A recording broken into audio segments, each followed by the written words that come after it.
Suburban ecosystems boast an individuality unique to the balance between natural habitat and the human infrastructure cultivated in that area. Many of the native inhabitants have been greatly displaced or ultimately pushed out by their noisy neighbors. However, some have found an easier life within man-made structure, adapting their natural behavior to the new set of parameters. A species which exemplifies this innovative resilience is the raccoon.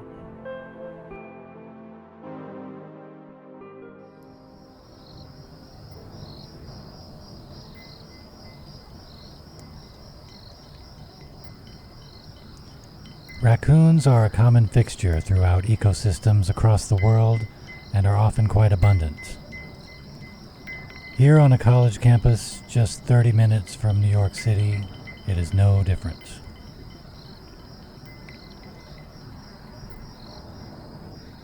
The gaze which calls SUNY Purchase home has learned to turn their scavenging nature towards the buffet waiting for them outside the student dorms.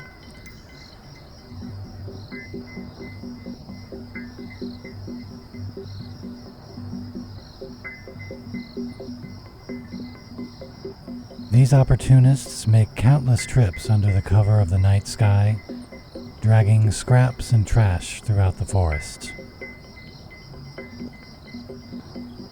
They exist on the periphery of human life, ducking in and out of eyeline as they make their rounds. A newfound lifestyle of gluttony has left little encouragement for members of this community to parse through leaf litter and overturn rocks in search of morsels. So much so that they've put aside their natural practices entirely in favor of this infinite food source.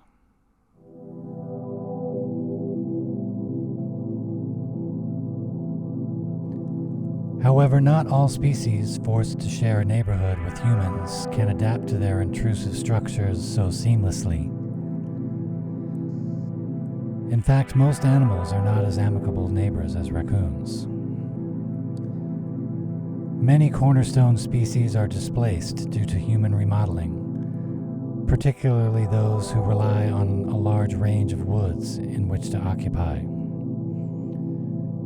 Corralled into smaller and smaller swaths of land, those who rely on this space are forced to adapt.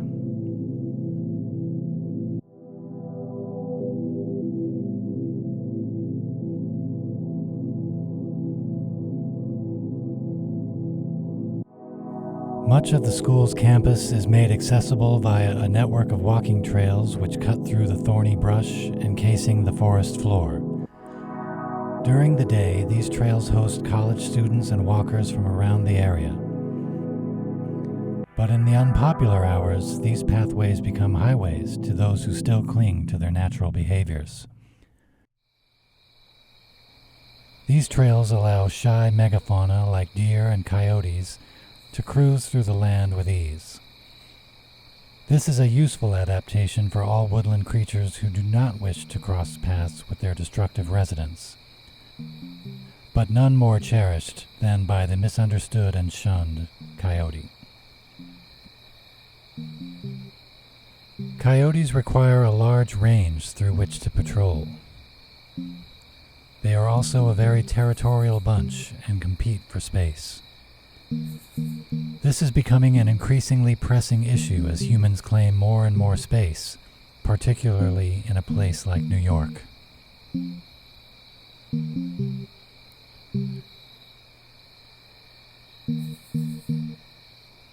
This modified behavior enables this pair to travel a large distance in a short amount of time, scouring for food and ensuring that their scarce and highly coveted territory remains unchallenged.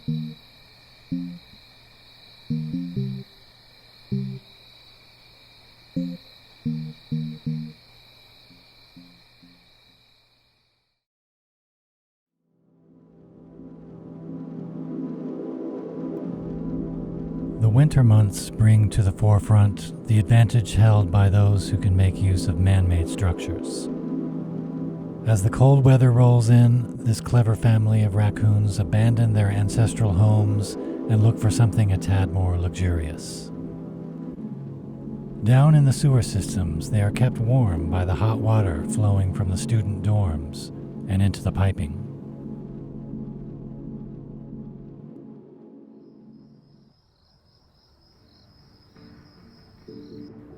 Every day their plates are loaded up with our food scraps and waste for them to feast on when the sun lowers.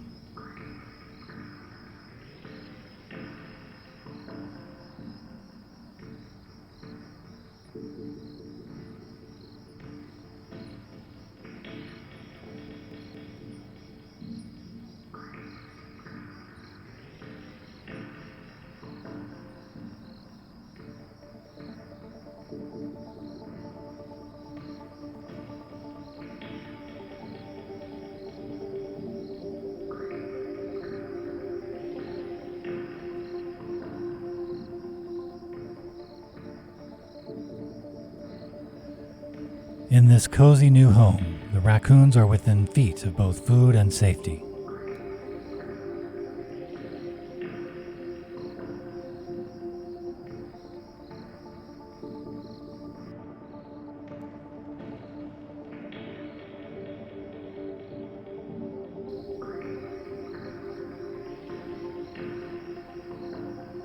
The security this acquired behavior awards these opportunists is massive. In the warmth of the sewers, they are protected from any natural predators. Now their biggest threats come from the competition amongst each other and careless drivers.